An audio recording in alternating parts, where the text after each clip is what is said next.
Well, many of the greatest lessons that I learned in life, I learned when I was a child. But fortunately, I wasn't alone. I had a partner. My brother, Don, was and is the world's greatest brother.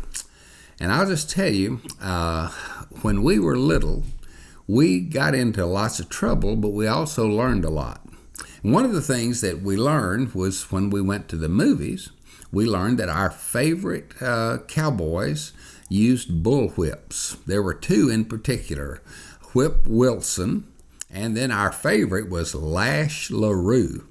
And I tell you what, we would not miss a Lash LaRue movie if we could possibly keep from it. And I wanted to get a bullwhip. And so my uncle actually bought me a bullwhip and taught me how to use it.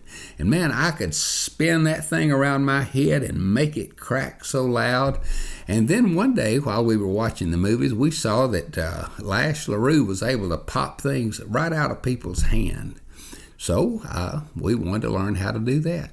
And my brother, who was 3 years younger than me, he said, well, let me hold a piece of paper and you see if you can pop it in two. And he was pretty brave, but it's worked out pretty well. I popped it right in two. Then he took the other half that I'd popped off, and he said, well, now try this. And I would pop that, and sometimes I would even pop something out of his mouth. And I don't remember hitting him. He probably remembers whether I did or not, but I don't remember hitting him. But there was a day when he had developed on the bottom of his foot a large sore that we called a rising. Now, I think today they call them a boil. And but it was like a pimple on steroids, man, just huge, great big old sore right on the bottom of his foot. And he was going to have to go to the doctor that very afternoon and have it lanced. And that is not a pleasant experience. So he was dreading it, and I was dreading it for him. And I walked into the bedroom where he was lying, and he had his foot propped up on the edge of the bed, on the end of the bed. And I said, Don, you want me to open that up for you? And I just spun my whip around my head and just popped. I really didn't intend to hit it, but I did hit it right dead center, and that thing just exploded. It was terrible. And, of course, he screamed. But I ran over to him, and I said, Don, I'm so sorry. And he just looked at me, and he said, well, thank you, Nickie. He said, now I won't have to go have it lanced. And he was appreciative. Can you believe that? Now, you know, most brothers would have been so angry, they would have been wanting to grab that bullwhip and get even, but he didn't.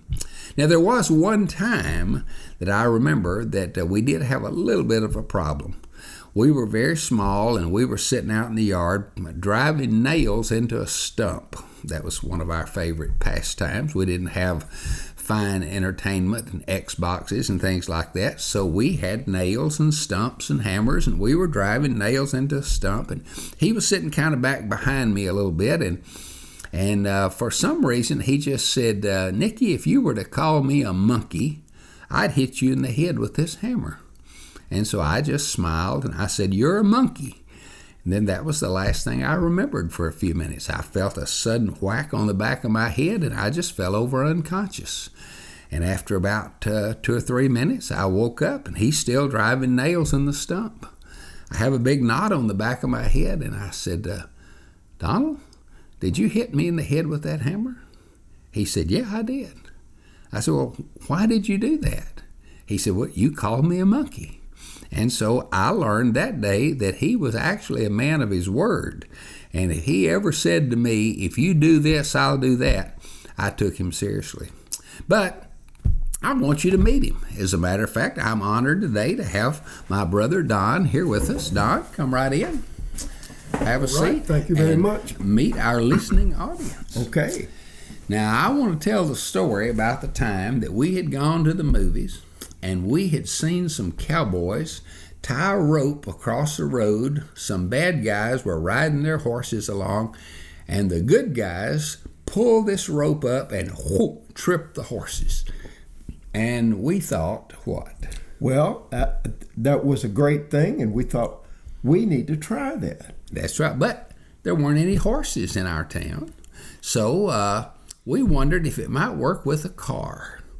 So we got a rope. We tied it to a tree across on one side of the street, and we pulled it over on this side of the street, and then we what? Well, we tied it to a fire plug on one side, real good. And then we tied it to a tree on the other side. Right.